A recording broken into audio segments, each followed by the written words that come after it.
I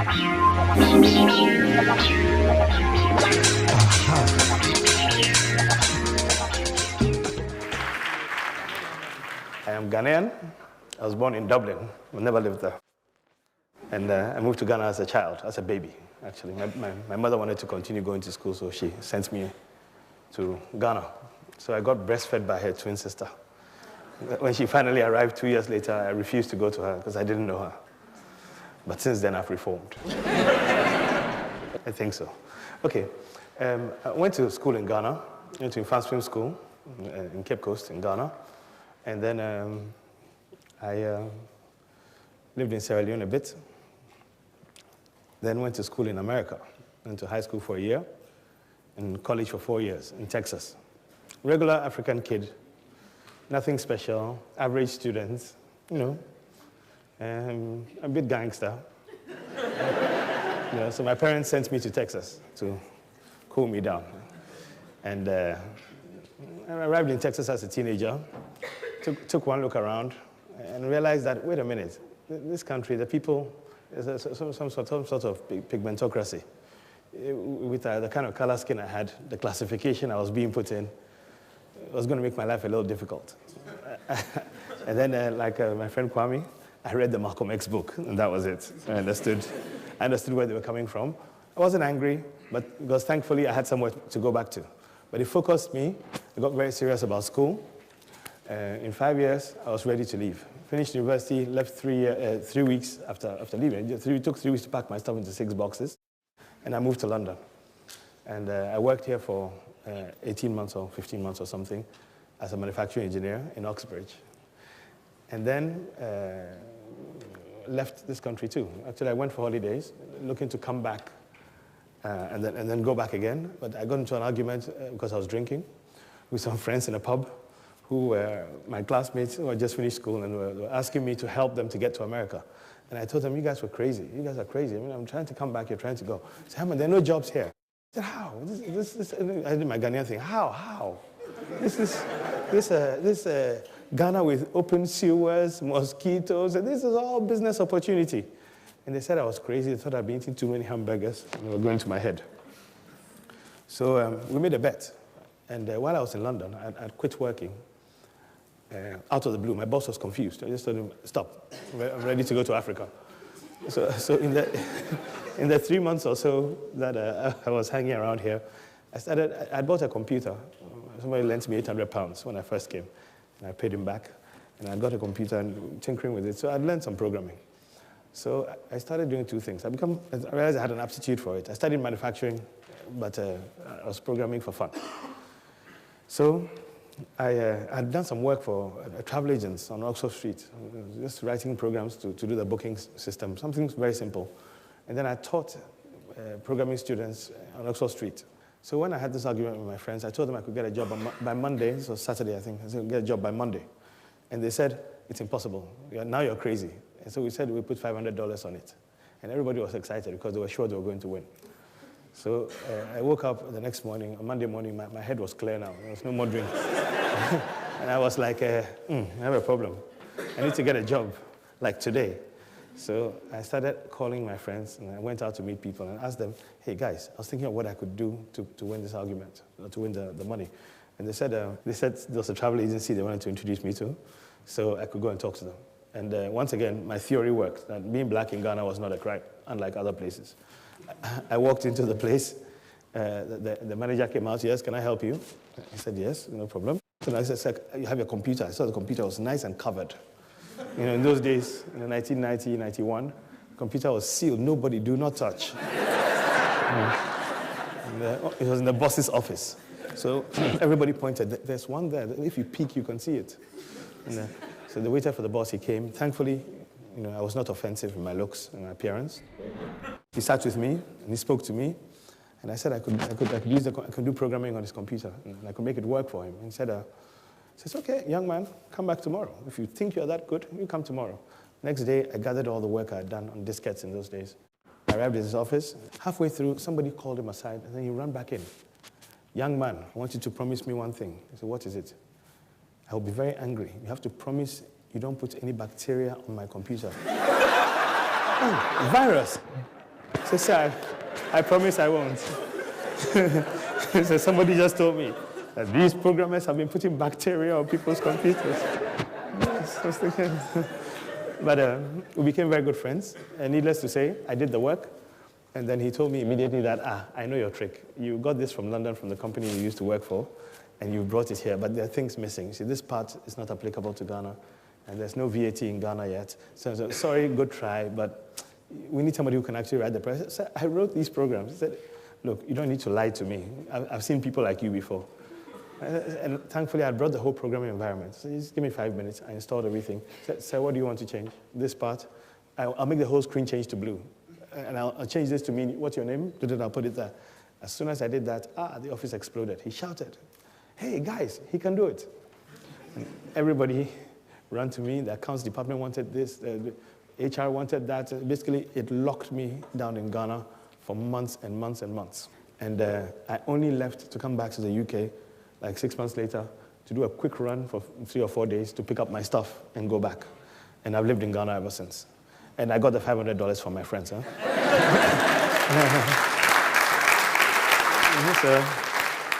Now, the next thing I did after that was, now we had the basis for setting up a software company. I studied manufacturing. I had no money. My parents didn't particularly want me in Ghana because they didn't live there. And they thought I was going to cause trouble, like the old days. So they didn't want me there. There's a military government in power. And they just didn't want me to be the representative there. They thought I was going to be trouble. So I had to do everything by myself. They allowed me the use of my bedroom, which I grew up in, where I lived on as a child. So we had that one computer I brought from London. And once we had this contract going, I hooked up with an old classmate who still lived in Ghana, and we worked together. So he was doing the sales, and I was doing the programming. We were doing the sales together. And we started selling the software to other travel agencies and so on. And I had made heavy modifications to what I'd done in London. So it became very sophisticated. We pulled out a point of sale system out of it. So suddenly, over the next couple of years, maybe 60, 70% of the point of sale installations in Ghana are running off stuff we did. Then we started doing our friends' poultry farms, construction companies. A lot was pent-up demand for people who could program. Then we started hiring people. Then I started training. And thankfully, I studied manufacturing. And we were taught all the manufacturing techniques, the assembly line stuff, and so on. So we a few other software companies sprang up around that time. We survived the best because I was head of technical, and my mindset was factory. My mindset wasn't craftsmanship. So we set up such that we could pick somebody off the street, and within a month, he's doing pretty effective work. That's what the other company, you have to be a little gangster. What the other companies suffered from was that they were hiring top-notch computer programmers, internationally qualified. One, they were expensive. We all didn't have money then. Two, on a whim, they could walk up to the US Embassy, get a visa and go and work for Oracle. And that's what they were doing. So none of their projects were finishing. I would happily take my ex-girlfriend's delinquent younger brother. nice Ajebota. His English is good. Just smoked a little too much weed. And now he has reformed. And his maths was very good in the days when he was in school. I will take him on, I will train him. And so I had a whole fleet of very unconventional, quirky young people who were extremely arrogant and rich and thought they knew everything about everything. And I had to mentor also, because a lot of our people were also arriving with a rote learning culture, whereby the thinking doesn't come naturally. And I argue that it's a combination of extreme religious belief and extreme African culture.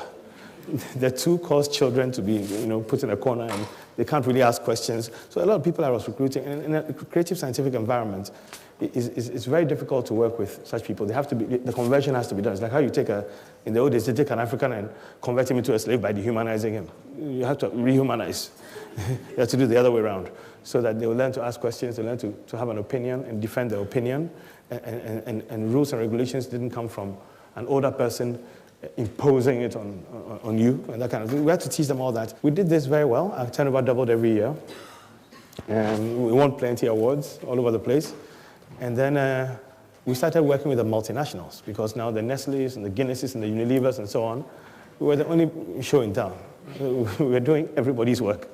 And we ended up with like 70 people in a software company in West Africa, which we thought was quite good. And we're doing very well. But then two things happened. The mobile telephones came, which was wonderful news. Then the internet came, which was even better news. While we were beginning to innovate on the internet, we started losing our multinational contracts because suddenly the same mindset that technology, you're buying technology from Africa. In the old days, there was no internet. They had to use us, right? As soon as technology changed, hi Herman, head office says we must all use SAP.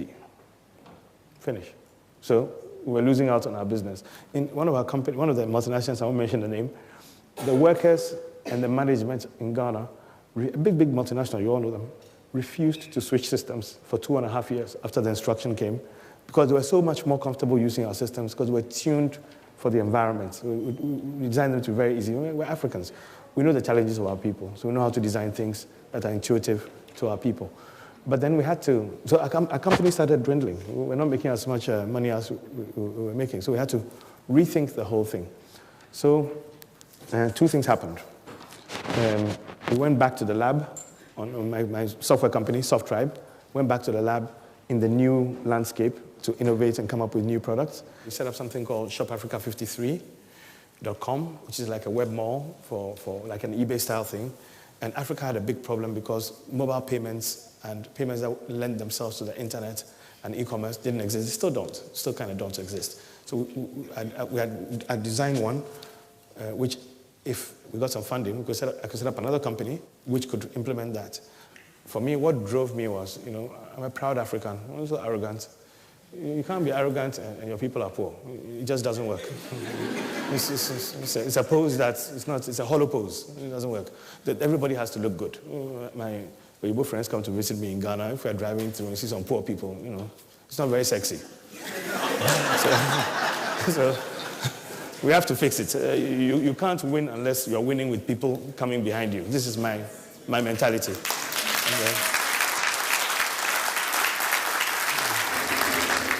Okay, I'm going to try and wind up. Now, so running this operation, you see the work is exciting, and we think it's going to allow me to continue with my arrogance so it won't be hollow.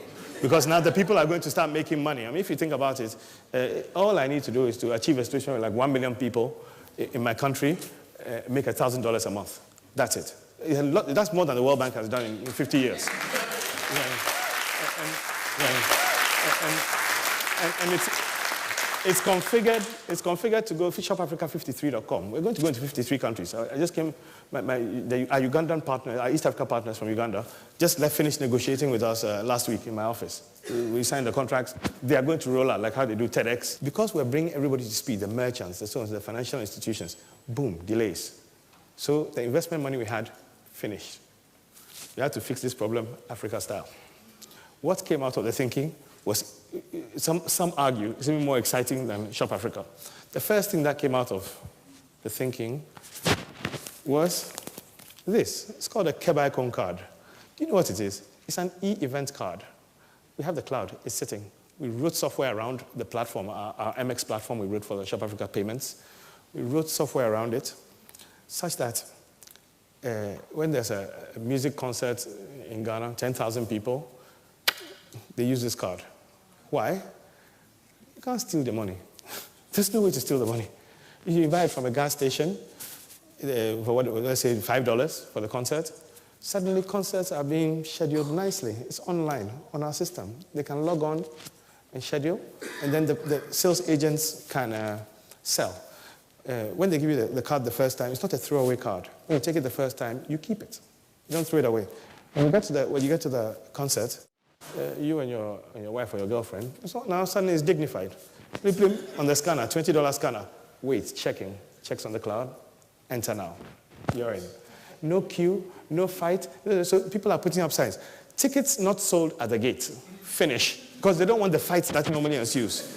Right? So you have to go back somewhere else. So the first test of this was with the Ghana Trade Fair Authority. They have an international trade. I met the Nigerians there, actually. The Nigerian trade, they were fascinated. One, there was no queue. For once, I have to say something good about the Western immigration. You see those lines they do that go sideways like this?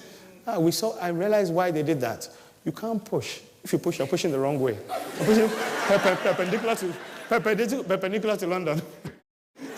So we set that up and put these little kids that work with us, fresh fish out of university.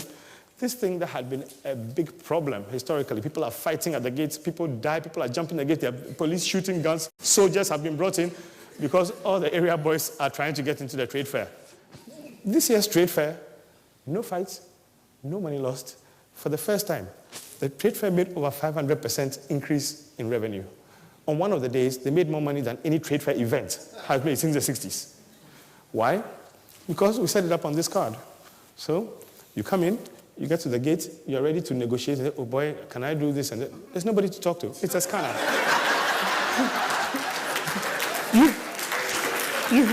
you can't bribe a scanner. Now, second issue, go on. Second issue, most interesting, the Trade Fair authorities sat upstairs. Very, very interesting. These are the same guys who said, we make a loss each time, but government will give us subvention and they will help us. It's not necessary, you watch. By the way, they didn't pay us anything. We were so sure, we said, we'll do revenue split. But they sat upstairs, we gave them a link to our server, and they just sat and watched. And every now and then they called, hello, Herman, yeah, I noticed there's 7,000 CDs in the last 2 hours. Could you bring it upstairs? Because they could see all the transactions. One night, we actually had a bit of a tussle. They said the person who was supposed to sign out, our part wasn't there. And we brought the security. They didn't bring anything. We brought the security. I said, sir, I don't think you understand. We control security here.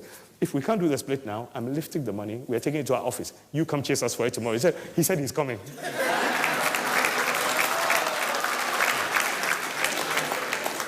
Okay, very quickly. The other one we did was an insurance card. Now you can, we did this with an insurance company, same modeling thing. So now if you live here, your car can be parked in your garage. It's not insured. The day you take off, you go to Ghana or Nigeria, wherever, you jump in the car, around the first corner. Excuse me, could you give me MTN top-up? Good. So Naira. Could you also give me third-party insurance?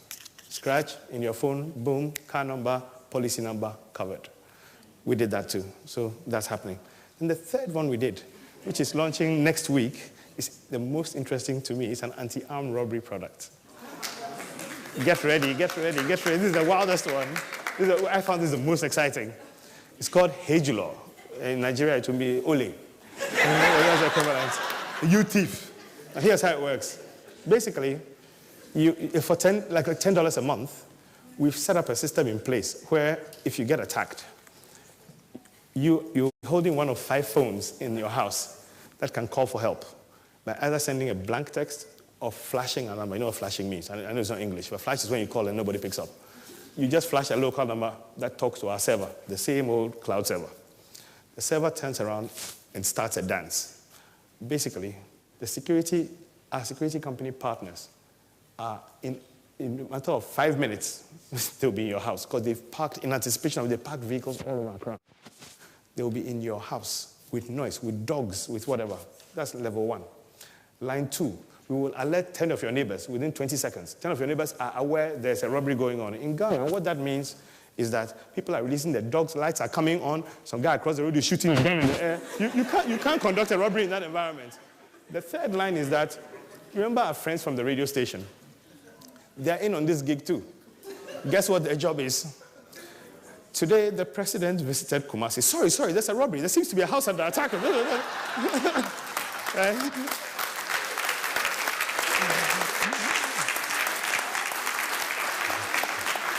So, you know, in Ghana at least, when a thief comes to your house, it's not the police they fear. It's the mob action they're about to receive from the neighbors. That's what they fear. So we think it will be very effective. So I'm going to finish now. So there's plenty more, so let's stop.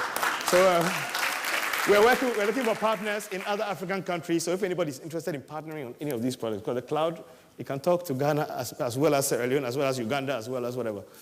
I think I've talked enough. I'll stop here.